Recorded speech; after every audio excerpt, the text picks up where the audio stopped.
Hello everyone out there, my name is Darren Orange, and I am actually making this video explicitly for Byte My Bits' Jason. I just saw his recent video he's doing with his battery backup solution and whole house backup solution. He just did some unboxings and some batteries that he's going to be combining together. And I just wanted to talk about some of the things that he discussed, and this is actually for him, so I'll try to find a way to send it to you, Jason. Hopefully you get a chance to watch this. So I've gone through a lot in the past 2 years, going to solar and getting a battery backup solution for our house, and watching a lot of videos just like you've explained you've done as well. And I wanted to run through some of the things that I've learned, trials and tribulations, real quick that may be super helpful to you. I'm going to guess this might be, as I've dealt with it and it's been an experience, and I just want to share it with you so you might be able to get past some of these pitfalls and annoyances that I dealt with. So I'm going to go around. So in front of you right here, in each of these yellow top storage containers, which I'm still working on finalizing them, are 4 individual batteries with a separate BMS in each one that I myself have put together and assembled using battery hookups, lithium iron phosphate batteries. So inside each one, let's give you some background. Inside each one is literally 16 batteries. These are 48 volt batteries when combined. So this is light lithium iron phosphate, and quite literally all they are is just a nut and bolt to connect them together with a balance lead that ties back to this BMS. Comes out, you have this connector here, an Anderson connector I chose to go because it's easier to disconnect, and then it runs up to the control panel. So there's 4 separate batteries. Each one of these has approximately 5.1 kilowatts worth of power. Each one weighs approximately 95 pounds. So it is movable. It is in a tote. It is at like the limit of the tote's rated capacity, etc. But these are all run in parallel, and they are connected into this board over here. So these are 48 volt system, and that's kind of one of the things I wanted to, because you had discussed going with a 24 volt system because of cost, etc. Those SOK batteries, while they're great, they are kind of expensive. So in perspective, I know there are some 48 volt systems out there. They can cost a lot more, $1,500, $1,800 for a 5 kilowatt battery on the cheapest end. This system here, battery pack here, is 5.1 kilowatts. The BMS is like 80 bucks. The batteries were like 800 some dollars. Maybe the storage container and connectors and stuff in here. You know, you're going to buy that anyway to some degree, right? So it kind of it's really in the ballpark of about $1,000 for 5 kilowatts at 48 volts. So one of my, based upon your setup that you're currently talking about, and this is, I'm just trying to help you, so maybe you already know this, I'm just speaking, maybe it's helpful, is that you're right now running kind of at like, effectively it's going to be like a 2.2 kilowatt battery into a 6 kilowatt inverter. Most lithium iron phosphate batteries are only going to be rated at a 1C continuous charge and discharge at best. So most likely, you're going to be limited to 2.2 kilowatt peak before that system shuts down, cuts it off. In most cases, you're going to want to get a minimum battery pack that it can then run at a 1C rating that matches your inverter. So your inverter is 6,000 watts, right? So you'd want to have one that can do a battery that has 6,000 watts capacity if it's lithium iron phosphate rated for 100 amps. So in this case, as I mentioned in a comment, you really would want 10 kilowatts of battery minimum in that system if it can handle the peak. Now, you could say you're never going to run at peak, and that's fine. I'm not saying that you are, but I'm saying if you did or you wanted to get closer to peak, you're going to want to do that. Because also on top of that, like if you're running your servers off of those batteries, and it's just a backup solution, which is fine, you might be using it just as a backup solution, you might end up in a situation to where quite literally, it's going to last you, 2 hours maybe, and I don't know if that's entirely helpful for you, but if it is, that's great. But again, your limitation is going to be that 2.2 kilowatt ish or 2.4 kilowatt ish that battery pack has. Now the second problem to that is, and this is again, you may already know this, I know you were talking about 48 volts being expensive. I'm pretty sure this one pack right here, if you were to put it together, again, it's not hard. You would probably save a lot of money, a lot of time, and a lot of capacity. Right, you'd gain all that back massively, but 48 volt systems are inherently less expensive because they don't have to have as high gauge wire. So all the wiring over here is relatively inexpensive. This is literally cut up automotive jumper cable that's 4 gauge that's running from the battery into this system, which I'll explain in a minute. And then we have 2 gauge jumper wire that's feeding the main positive and main negative into the actual MPP solar charge converter, inverter, all the whole shebang right there. So you can get away with quite a lot with 48 volt, whereas if you were to have a 24 volt system doing the same thing, you would literally have to have twice it. You'd have to have 2 gauge wire running everywhere instead of 4 gauge. You'd be in a little bit different perspective. You need like 2 gauge wire running the inverter and so on and so forth. I'm pretty sure you might even need, I don't know the numbers off the top of my head, but I think it's in the ballpark. Your inverter is going to pull somewhere closer to 300 amps, if I'm right. I think I'm right. I might be right, but closer to 300 amps, maybe 240 amps. So you're going to need a much heavier gauge wire, whereas here I don't need that much because I'm only really ever dealing with 100 amps at 48 volts, not 200 amps at 24 volts or more, because you have a 6,000 peak. Next thing to mention with regards to batteries, other things can be concerning and scary sometimes, especially with regards to like the overall electricity being dangerous type of thing. But batteries are generally safe so long as you don't get in between their connectors, right? Plus or minus, don't touch those, but you don't touch the plus or minus together, etc. They don't ground, obviously, the ground.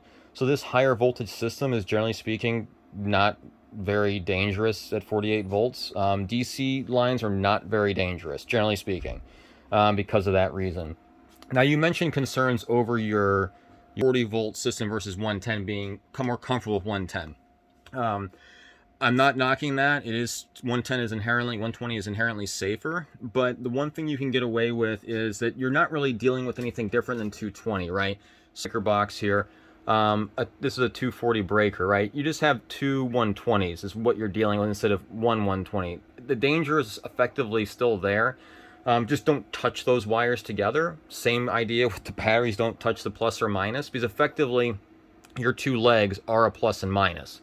They're push and pull directions. It's going to give you a lot more potential out of your system.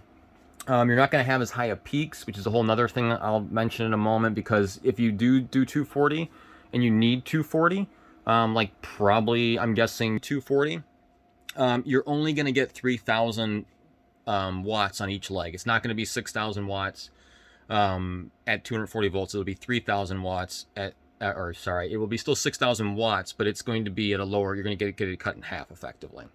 So you have to check on that. I might be a little bit off there, but just double check it to make sure you're good there on the total power. I know you've been watching it, so I would highly advise sticking with the 240, because again, that's going to give you more control to plug anything you want into it. And if you balance your loads correctly, you're going to be in a better position down the road, as long as you can balance your loads, which is what I would recommend doing. So that going from there, let's jump into how this thing is all ticking, how I got to this point. So prior to the batteries you see in front of you, I had Chevy Bolt EV batteries. I luckily talked with battery hookup. Due to the massive fire issues with those batteries, that GM has recalled all the Chevy Bolt EV batteries. They took back those Bolt batteries, and I installed these batteries. So these batteries are relatively new, and I'm still working on them. The one thing I'm going to start with these is you want to top balance all the batteries. So you should top balance them. I would highly recommend doing that, and you can do that with a simple, I don't know if I can zoom in. Oh, I can zoom in. That's cool. A simple bench power supply like this. It'll take forever, but I highly recommend it. If you got time, I would do it. Second to that, when you combine all these and put it together, you have redundancy now. So if one battery pack goes down, I have 3 others that can handle it. If 2 go down, I still have enough. My house still runs. If 3 go down, the house still runs. So creating individual redundancy in the batteries is kind of a good idea. Just, again, my thinking is a good idea. The next thing recommending is fusing. So if we come into this whole board here, this is all brand new after I updated from the Chevy Bolt EV batteries. The board here, I have 4 100 amp breakers. Each battery pack's rated for a max of 100 amps. So if we hit 100 amps or go over 100 amps, I want it to stop, because that's bad. Now, granted, this BMS right here should stop that, but there's no guarantee. This is just an extra protection to guarantee it does absolutely stop. So then it feeds into this wonderful little bus bar. And then this bus bar here then feeds up to my power switch to turn on and off the power from the solar inverter, which I'll get to talking about it more soon. So I also have this above it, which is a capacitor, a resistor. The resistor here allows you to pre-charge the caps. You know, if you get that arc when you connect something and it sparks when you first plug something in. Basically, this stops that. And this switch here has two positions, so it has three positions plus and off. So position 1 runs the current through this guy, through the resistor. 2 runs it through both, and then the third option runs just bypasses the resistor. I recommend doing that. It makes it easier to turn on and off your system. You're going to have way less issues, I believe, if you do that. It's cheap. That resistor is like $5 or $7. Just some wire. I heat shrinked it so that way it's a little more protected. Anyway, it's there. You have your negative lead bus bar. And the one thing I really advocate getting, now that I've had some experience, is a shunt. Absolutely worth the money. Get a battery shunt. This is the Victron one. I recommend it because it's just high quality. It works well. It also works with this Raspberry Pi, which I'll get to soon. And I think it's fantastic. Now I can tell the exact state of charge, the exact current flowing in and out to the T, the capacity of my batteries. I can do so many things with that, and it enables a lot with this. So then we have the leads that go into the solar charge controller, inverter, MPPT, all that's in automated transfer switches all here. So I'm going to go and walk through the connections to this sucker right here, because this is the brains of everything, which is kind of why I got confused, because your inverter doesn't have an MPPT. It's kind of weird for what you would want to be doing. I feel like you'd just want that to be built in. I know that the company that you're working with sells them that have MPPTs built in, and they make some really powerful units. They're awesome company, to be honest with you. But at the end of the day, I feel like you'd want that built in. You'd want them to be talking to each other. You don't really want to manage all this stuff unless you're going to go Victron, because Victron stuff talks to everyone. And maybe they've got a solution where there is an MPPT that does work. And I'll get talking to you about solar in a moment or two. So back to the main breaker box. So this main breaker box at the top here is actually what comes from the grid. So everything in here is on grid or grid tied. So you can see in here there's a lot of breakers that we have that are actually just off. They're off because they've been moved. Okay, and the breaker box beneath it is what's actually connected to our off-grid setup right here. Okay, now I've considered adding a main breaker to be able to fully disconnect this. I don't think it makes any difference. It doesn't really help me. But I considered it. You might want to consider it. If I was going to do it over again, I would probably just put it in there. Again, it's not hard for me to add. I don't need it though, I don't think.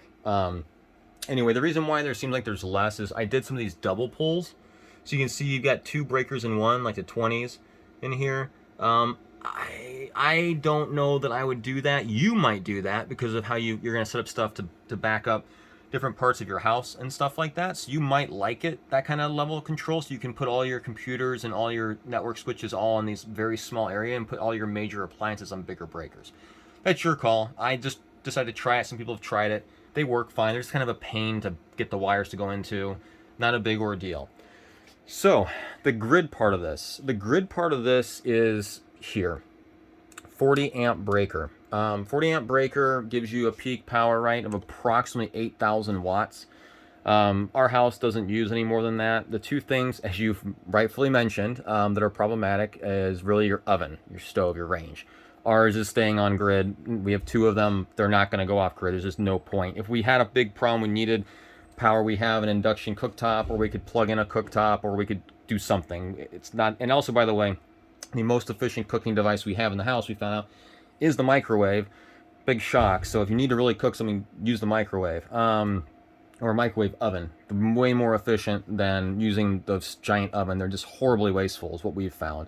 And then obviously, while we don't have it right now, electric car charger is obviously staying on grid. I have a separate plug that's down here, this 20 amp guy, that's for a secondary electric car charger, for a slower charger. So if we did want to charge from this system, we could to the electric car. When we fill up the batteries, which now will be very hard, because there's almost 20, or there's over 20 kilowatts of capacity here. It'd be very hard to do that now, but we could. Okay, so we have our 40 amp breaker that feeds our grid tied, not grid tied, but our off grid inverter. It feeds that when the batteries run out and there's no solar. It feeds from there. It can then charge the batteries from there, much like yours. But then also we have solar panels up here that are coming in from outside, running through this breaker and feeding in to this inverter right down here. Which right now you can see on it that we are pulling some power from the solar. Let me see if I can get to the solar real quick. Yep, right here. 631 watts. We have a 4 kilowatt system. I'm in Illinois. It's not the best time of year, but we're making 631 watts right now from our solar panels, and it's feeding in right there. I'm not going to go into too much more detail. We have 10 400 watt panels on our roof. Very high power output. They're industrial size, so they're longer. They take up less space as a result. They're higher output. I recommend higher output panels. They cost less and produce more. Each one of our panels cost about 200 bucks. All said and delivered for 10 of them was like right around $2,400. Stupidly cheap for that amount. And we have the ability to expand. We can double that and have 8,000 watts if we want to with this system alone. So this is a 5,000 watt, an LV 5048, 48 volt, 5,000 watt split phase inverter. So we have 2,500 watts on each leg. We have AC window units. This is fine for that. And if our draw goes too high and the grid's available and it was going to overload the inverter, it will switch back to the grid while it's overloaded. And then it will switch back to the inverter and solar and batteries once it's after a given amount of time. I don't actually know the amount of time. I think it's like a minute, but something like that, it'll switch back automatically. So that's available. If you don't have grid for some reason, it will let you overload it quite a bit for a little bit, up to like 2,800 watts for like about 30 seconds, 3,000 watts. Most of the time what gets me is surge. If you just suddenly jump it up, like something like an electric motor or something kicks in, or like my amps for my home theater kick in, that will cause it to trip if I allow it to overload. So how do I control all this? Basically, you have your power coming in, right? And you have your power coming out and feeds to the same tube and feeds down there, all from these two channels here. So this Raspberry Pi is running some software called ICM Solar, and it is plugged in to the charge chiller via USB, and it's also connected to the shunt via USB. And it has software running on it that I could go into detail of. Basically allows me to track all the energy I'm making using, allows me to automate a lot of things with the system so that it can turn itself to grid or off grid based upon a lot of different rules, on set times, certain variables. I can tell it when it can charge from the grid to the batteries. I can also tell it when, like, other settings. Like I'm trying to right now get it set up to where these are finished. They're not quite done yet. I'm still calibrating everything to get it to where it can actually change the inverter status, whether it's going from grid or to batteries based upon the state of charge of the batteries, which is great. Love it. So I'm working on that. That's my main goal right now, is to get that set up. On top of that, it also is, hooked up to the battery. So if we do lose power, it stays online. Gives me a lot of remote controls. I can access this using VNC, which is free for up to 5 devices. And I can access it anywhere I want. So other connectivity we have is these batteries. All the BMSs have a Bluetooth connection, so I can connect to them individually and set their settings individually, which I recommend you do. I could give you feedback or information on my experiences with that, but I highly recommend it gets set to something other than the standard. The standard stock features are not great. You can also plug it into a computer and control it. I don't know that I would get these BMSs again, but they should be fine for me and for my purposes once the batteries are fully balanced inside. But yeah, that's basically the setup. Other things to be concerned about what you're currently doing, not anything you're doing, just concerns, just keep in mind.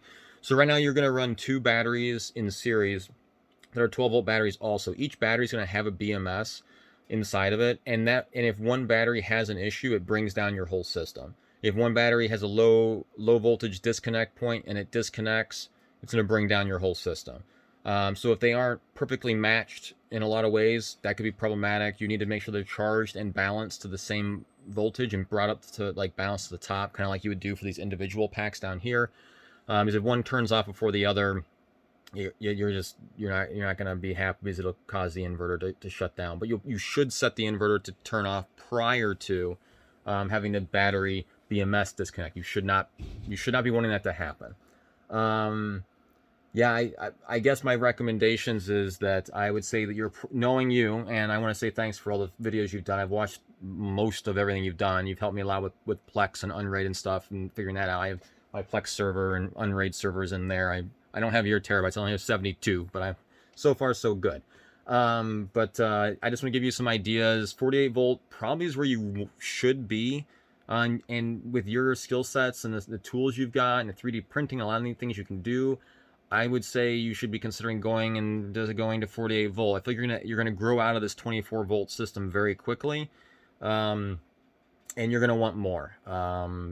Just by the nature of everything that you do, you're gonna want more. And 48 volts is just at the end of the day, it's cheaper for larger systems. And if you're gonna go to a bigger system, which it sounds like is inevitable for you, you're gonna want that. As far as the charge controller goes, I think that if you're gonna build with this because you've agreed to it, it is what it is. Do it, but I think you're gonna want to talk with them about moving on to a bigger unit with them and supporting a video for that too, because I think that really people are gonna want that all to be integrated. They're gonna want an all-in-one solution, plug and play, make it simple. Honestly, you've got the tools and skills to do it. So if you have any questions, thoughts, or comments, you can throw them down below or talk to me directly. Again, this is meant for Byte My Bits' Jason. Keep up the great work. Best wishes, and I hope you have a fantastic Halloween and Happy New Year.